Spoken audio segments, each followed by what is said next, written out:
నమస్తే న్యూస్ 24 తెలుగుకు స్వాగతం. వార్తల్లోని ముఖ్యాంశాలు ఇప్పుడు చూద్దాం. కొమరవెల్లి మల్లన్న స్వామిని కుటుంబ సమేతంగా మంత్రి పొన్నం ప్రభాకర్ దర్శించుకున్నారు. ఆలయ అర్చకులు ఆయనకు ఆలయ మర్యాదలతో ఘన స్వాగతం పలికారు. అనంతరం మంత్రి స్వామివారిని దర్శించుకొని ప్రత్యేక పూజలు నిర్వహించారు.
మల్లికార్జున స్వామి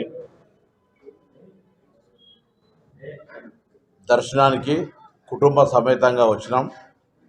ఎన్నికలకు ముందు వచ్చి నన్ను ఆశీర్వదించి నన్ను గెలిపించి మా ప్రభుత్వాన్ని తీసుకురమ్మని ఆ రోజు ప్రార్థించినాం.